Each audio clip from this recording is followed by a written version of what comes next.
Hello everyone students. आज हम topic discuss करने वाले हैं पार्टनरशिप ऑर्गेनाइजेशन।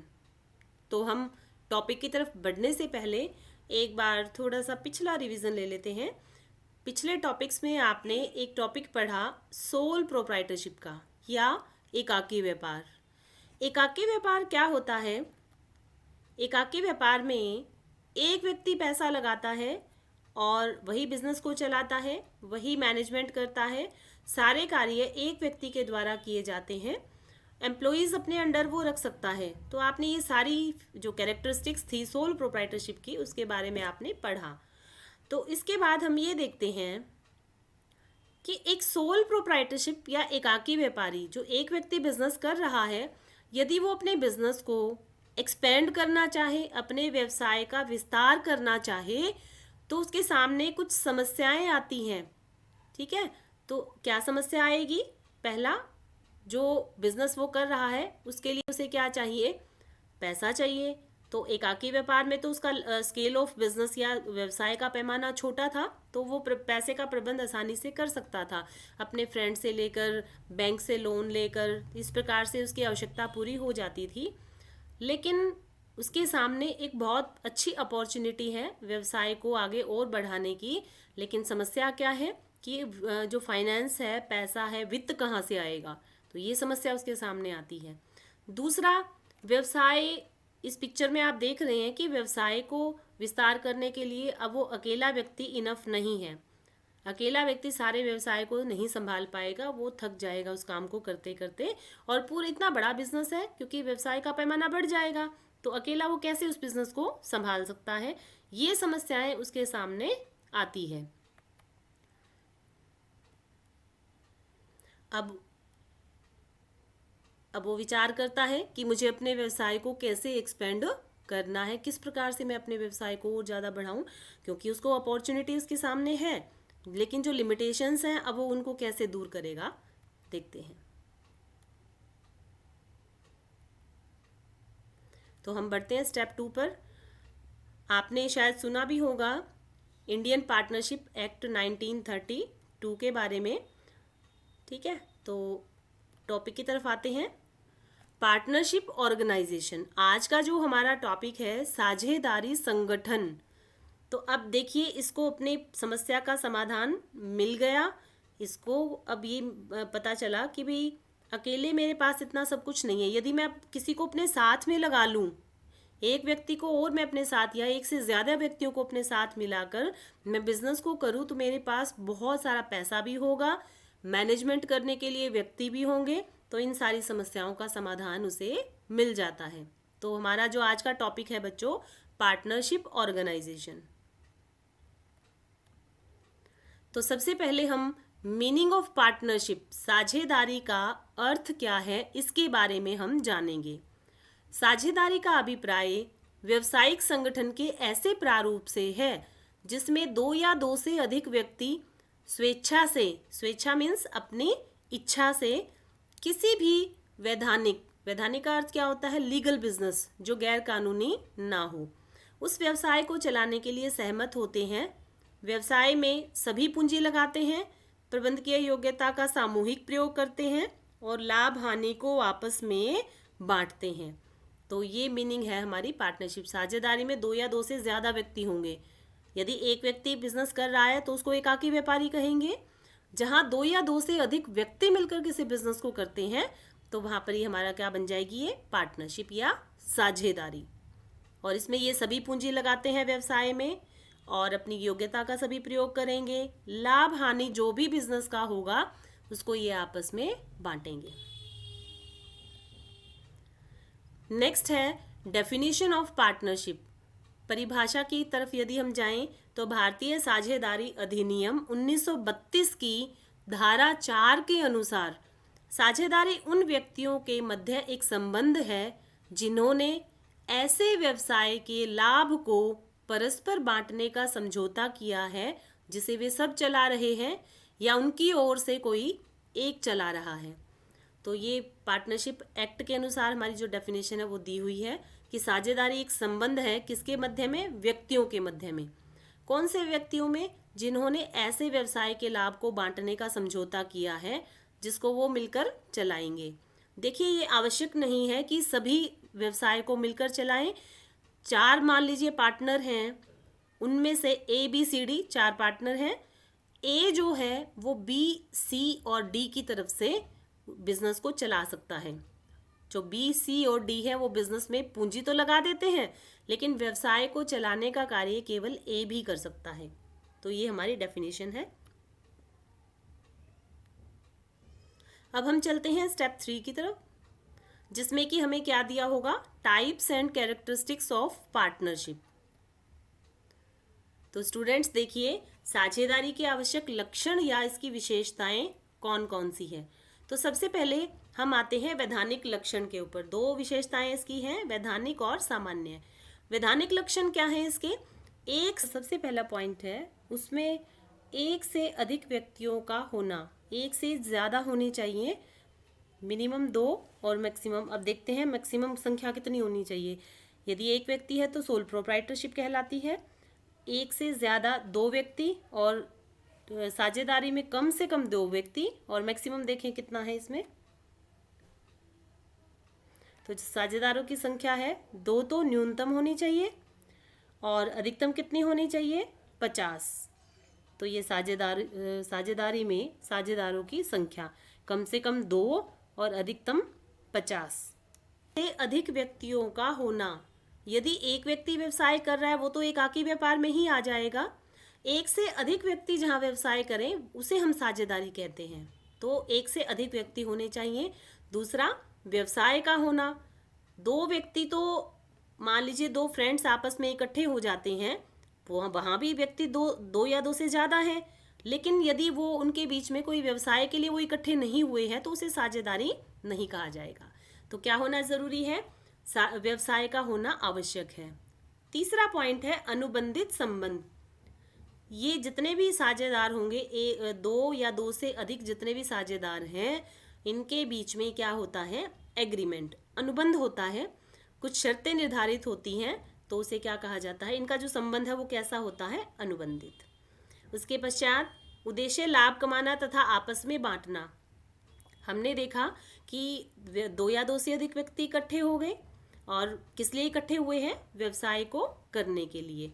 उस व्यवसाय का उद्देश्य क्या है? लाभ कमाना और आपस में बांटना। ठीक है, व्यवसाय से जो भी लाभ या हानि होगी, हालांकि सोचते तो वो यही है कि लाभ कमाएंगे, कई बार हो जाता है कि हानि भी हो जाती है। तो जो भी लाभ हुआ या जो भी हानि हुई उसको आपस में बांट लिया जाता है।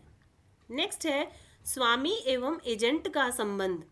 स्वामी और एजेंट का संबंध सभी पार्टनर्स में होता है। जैसे एग्जाम्पल हमने लिया कि पार्टनर ABCD 4 व्यक्ति पार्टनरशिप में हैं। ए ने कोई कार्य किया फर्म की ओर से, तो उसके लिए जिम्मेवार कौन कौन होगा? B, C और D तीनों। ये तीनों भी ए के द्वारा किए गए कार्य के लिए क्या होंगे? जिम्मेवार होंगे। और जो भी कार्य B, C और D ने किए हैं उसके लिए ए भी जिम्मेवार होगा।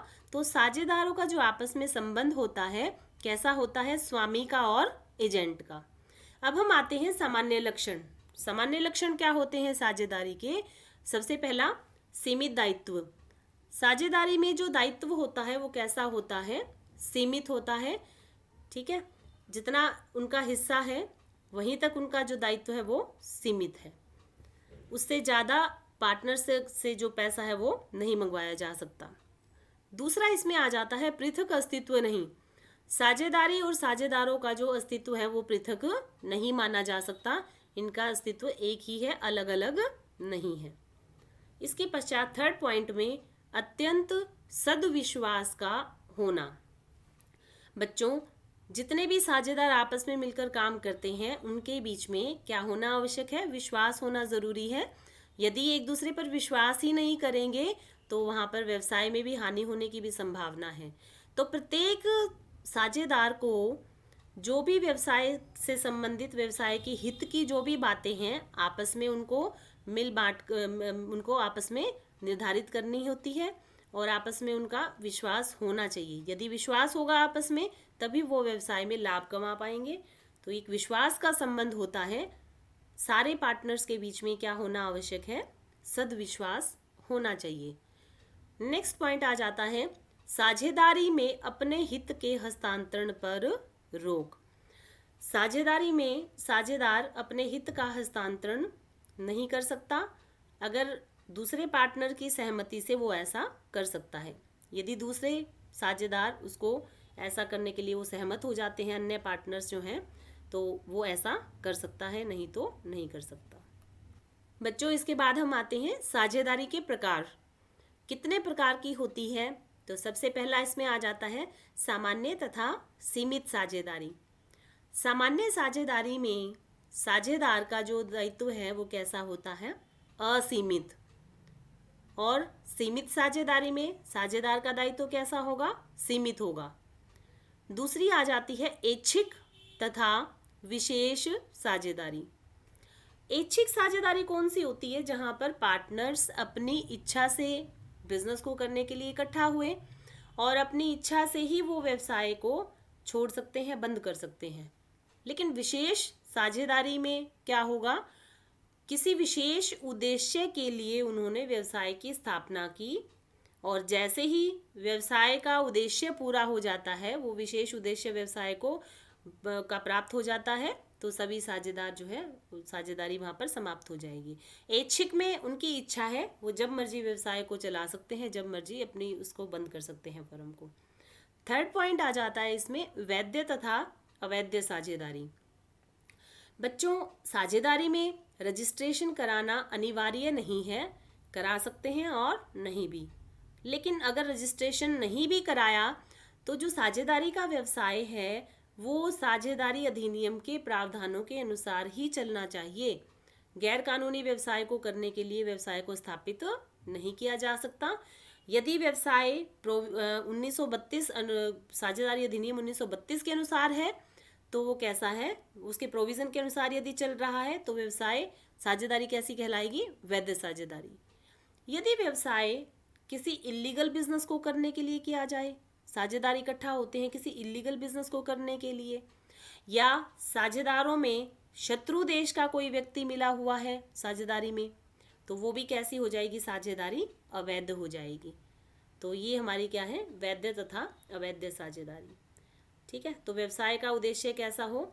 वैध होना चाहिए, प्रावधानों के अनुसार होना चाहिए, तो कौन सी साझेदारी कहलाएगी? वैध साझेदारी। और अवैध क्या होगी? जहाँ पर इलीगल बिजनेस को करने के लिए वो इकट्ठा हो जाते हैं और पब्लिक के लिए कोई ऐसा पब्लिक का अहित होता है जिस व्यवसाय को करने से, तो उसे भी क्या मान लिया जाएगा? जो सार्वजनिक नीति के विरुद्ध जो व्यवसाय किया जा रहा है उसे भी अवैध साझेदारी कहा जाएगा। उसके बाद हम बढ़ते हैं merits and limitations of partnership. लाभ क्या हैं और इसकी सीमाएं क्या क्या हैं? सबसे पहले तो मैं आपको देखिए दिखाना चाहूँगी, न्यूज़पेपर की कटिंग मैंने लगाई है पिक्चर में। दो कंपनी है sales I and blue alligator. इन्होंने क्या किया? न्यू स्ट्रेटेजिक पार्टनरशिप अनाउंस की। तो देखिए इस प्रकार से ये दो कंपनियां हैं और इनको पार्टनरशिप करने से ये जो दो बिजनेस है जब ये पार्टनरशिप में आ जाएंगे तो ये मजबूत बन जाएंगे। एक बिजनेस के पास तो फाइनेंशियली वो मजबूत हो सकता है, दूसरा बिजनेस जो है उसका दूसरा पक्ष मजबूत हो सकता है। और इन्होंने क्या मिलके आपस में पार्टनरशिप कर ली, जिससे क्या है इनके व्यवसाय को आगे सफलता प्राप्त होगी और व्यवसाय को आगे बढ़ाने में इन्हें मदद मिलेगी। तो एक ये न्यूज़पेपर की कटिंग इसीलिए लगाई है कि ताकि मैं आपको ये दिखा पाऊँ। उसके पश्चात हम बढ़ते हैं साझेदारी के लाभों की तरफ। साझेदारी के लाभ क्या क्या हैं? सबसे पहला, स्थापना में सुगमता। जैसा कि अभी हमने डिस्कस किया कि पार्टनरशिप का रजिस्ट्रेशन कराना अनिवार्य नहीं है, करा लिया जाता है तो अच्छी बात है, यदि नहीं कराएं तो ये अनिवार्य नहीं है। तो जहाँ पर ऐसी फॉर्मेलिटीज़, क्योंकि रजिस्ट्रेशन कराने में बहुत सारी फॉर्मेलिटीज़ को पूरा करना होता है, यदि रजिस्ट्रेशन ना कराया जाए तो व्यवसाय को आसानी से स्थापित किया जा सकता है। तो स्थापना में क्या होती है? साझेदारी की सुगमता होती है। अगला है इसी में संतुलित निर्णय। बच्चों आप ये देखिए कि अगर एक व्यक्ति निर्णय ले और जहाँ पर 3 या 4 व्यक्ति मिलकर निर्णय लें तो कौन सा डिसीजन अच्छा होगा? डिसीजन कौन सा अच्छा होगा? जहां पर 4 व्यक्ति मिलकर निर्णय लेते हैं, क्योंकि वो सारे पॉजिटिव और नेगेटिव पॉइंट्स को ध्यान में रखते हुए निर्णय लेंगे, तो उनका निर्णय कैसा होगा? बैलेंस्ड, संतुलित होगा। तो पार्टनरशिप में भी 2 या 2 से अधिक व्यक्ति मिलकर कार्य कर रहे हैं और डिसीजन पार्टनर ने ही लेना है, तो उनका जो डिसीजन होगा वो कैसा होगा? संतुलित। तो साझेदारी का एक लाभ क्या हो गया कि आसानी से स्थापना की जा सकती है। दूसरा क्या लाभ हुआ कि निर्णय कैसा होता है? संतुलित। इसी में आगे बढ़े तो थर्ड पॉइंट आ जाता है अधिक वित्तीय साधन। बच्चों आप ये देखें, हमने अपने टॉपिक को जब स्टार्ट किया था, अकेला व्यक्ति बिजनेस को कर रहा है, वहां पर उसके वित्तीय साधन कैसे हैं? कम होते हैं। उसके पास फाइनेंशियल रिसोर्सेज क्या हैं? कम है, क्योंकि वो एक अकेला व्यक्ति है। वो बैंक से भी लोन ले लेता है, अपने दोस्तों से भी पैसा ले लेता है, अपनी तरफ से भी पूंजी लगा देता है, लेकिन उसके सामने अगर कोई अपॉर्चुनिटी उसको बढ़िया मिल रही है कि वो अपने व्यवसाय का विस्तार कर पाए, तो समस्या क्या आती है? लिमिटेशन क्या बन जाती है कि उसके वित्तीय साधन कैसे होते हैं? कम होते हैं। और वो अपने साथ यदि पार्टनर्स को लगा ले, 2 या 2 से ज़्यादा व्यक्तियों को अपने साथ मिला ले, तो प्रत्येक व्यक्ति व्यवसाय में पूंजी लेकर आएगा, जिससे व्यवसाय के वित्तीय साधन क्या होंगे? बढ़ जाएंगे। तो साझेदारी के लाभ में तीसरा पॉइंट आ गया कि अधिक वित्तीय साधन बढ़ जाते हैं। 2 या 2 से अधिक व्यक्ति मिलकर जहां व्यवसाय को करेंगे, तो वित्तीय साधन कैसे होंगे? वहां पर अधिक होंगे। इसके पश्चात नेक्स्ट पॉइंट आ जाता है जोखिम का बंटवारा। ये भी हमने स्टार्टिंग में जब मैंने आपको बताया कि एक व्यक्ति, एकाकी व्यापारी को जो भी लाभ या हानि होता है वो उस अकेले व्यक्ति का ही होता है, पर जहां पर 2 या 2 से अधिक व्यक्ति मिलकर बिजनेस करेंगे, तो वहां पर जो भी लाभ या हानि होगा तो उस पर सभी का अधिकार होगा। तो जोखिम का वहां पर क्या हो जाता है? बंटवारा। जोखिम का मतलब क्या हुआ कि व्यवसाय में हानि होने की संभावना को जोखिम कहा जाता है। भविष्य में यदि हानि हो जाए, मान लीजिए बिजनेस में 1 लाख रुपए का लॉस हो गया, एक व्यक्ति जहां व्यवसाय कर रहा था, तो पूरा 1 लाख लॉस किसने सहन किया? उस अकेले व्यक्ति ने। यदि 2 व्यक्ति मिलकर व्यवसाय कर रहे हैं, तो अब उस जोखिम का क्या हो जाएगा? बंटवारा। दोनों व्यक्ति मिलकर 50-50 हजार के जोखिम को आपस में बांटेंगे। जो भी हानि है 50-50 हजार की, वो आपस में उसको बांट लेते हैं। तो क्या हुआ बच्चों? साझेदारी से जोखिम का क्या हो गया? बंटवारा। ठीक है। और इसी में लास्ट पॉइंट आ जाता है गोपनीयता। बच्चों यहाँ पर हम ये देखते हैं कि साझेदारी फर्म को अपने जो अकाउंट्स हैं, जो भी अकाउंट्स तो उसको बनाने पड़ेंगे, जो भी लेन देन होगा उसको वो अकाउंट्स में लिखेंगे।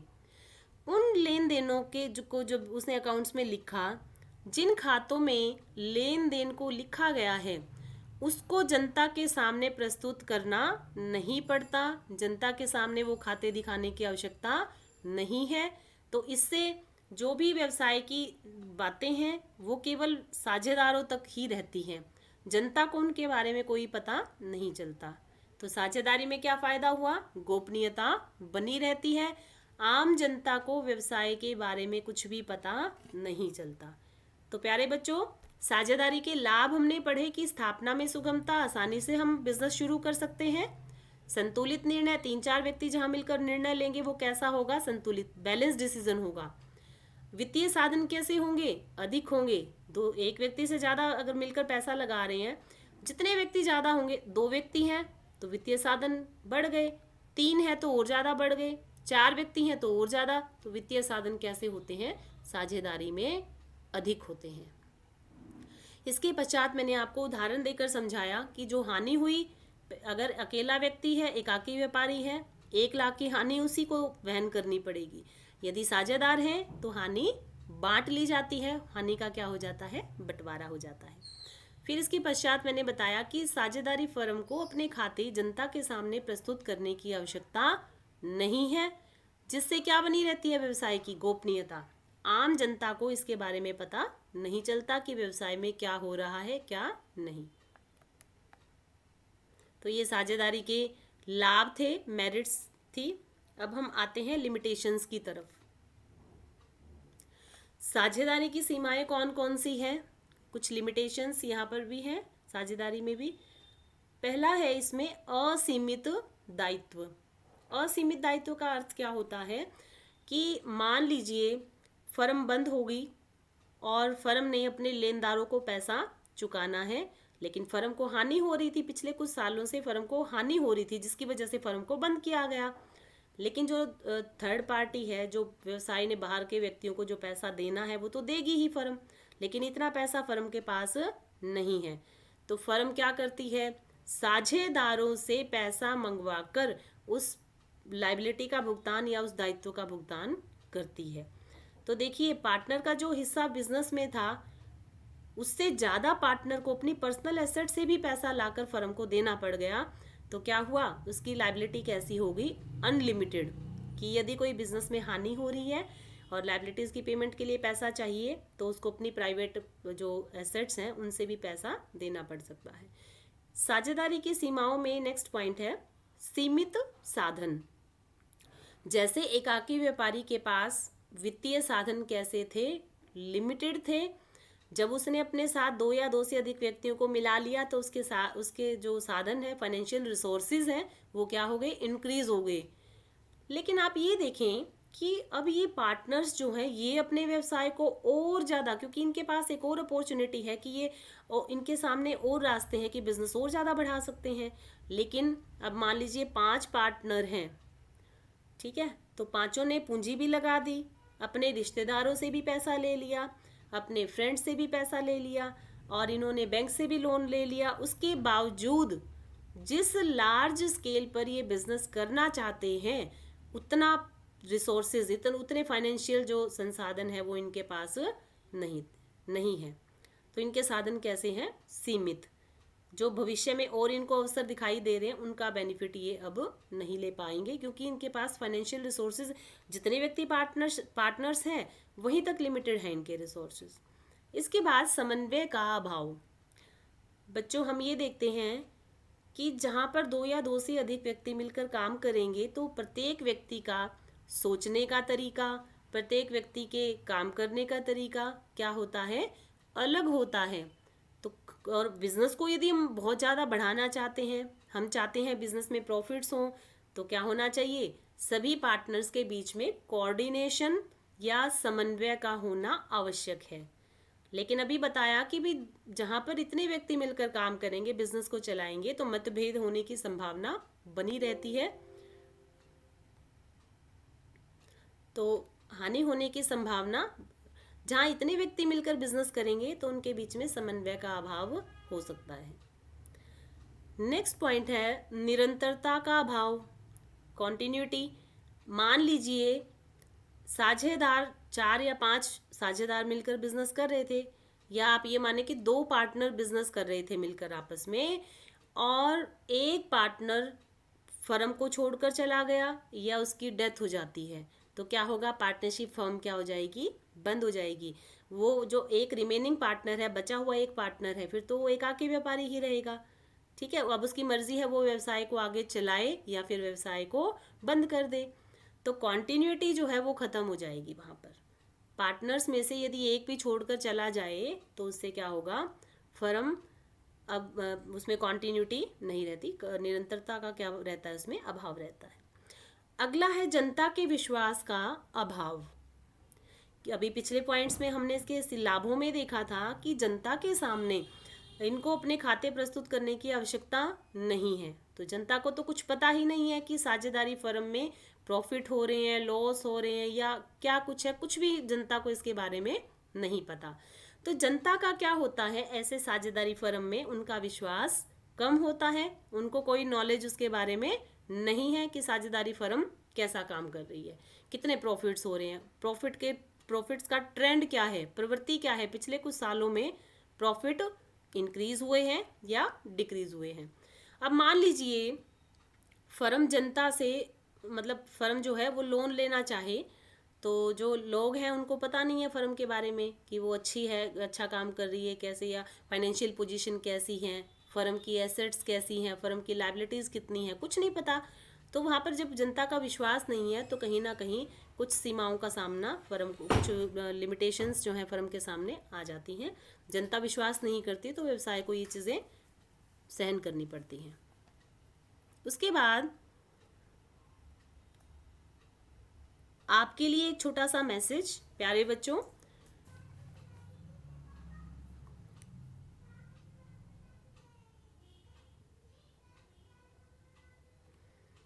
तो स्टूडेंट्स, आपने जो टॉपिक पढ़ लिया है आज साझेदारी का, उसके ऊपर उन्हीं टॉपिक में से कुछ क्वेश्चन आपके सामने मैं डिस्कस करना चाहूँगी। तो फर्स्ट क्वेश्चन है, साझेदारी के लाभ निम्न में से कौन से हैं? साझेदारी के कौन कौन से लाभ हैं? पहला है संतुलित निर्णय, दूसरा स्थापना में सुगमता, अधिक वित्तीय साधन, या उपरोक्त सभी। तो इन चार ऑप्शन में से देखिए क्या आएगा। साझेदारी में जो डिसीजन लिया जाता है वो संतुलित होता है, बैलेंस्ड डिसीजन कहलाता है, क्योंकि सभी व्यक्ति मिलकर निर्णय लेते हैं तो निर्णय कैसा होगा? संतुलित। उसके बाद साझेदार, दो या दो से अधिक व्यक्ति मिलकर जब साझेदारी करेंगे तो वहाँ पर वित्तीय साधन भी क्या होते हैं? ज़्यादा होते हैं। ज़्यादा पूंजी जो है वो बिजनेस में लगाई जा सकती है। स्थापना में सुगमता, मैंने बताया था कि रजिस्ट्रेशन कराना अनिवार्य नहीं है, तो स्थापना करना कैसा है साझेदारी का? सरलता है उसमें, स्थापना में सुगमता है, आसानी से साझेदारी की स्थापना हो सकती है। तो इसका जो आंसर है क्या आ जाएगा? उपरोक्त सभी।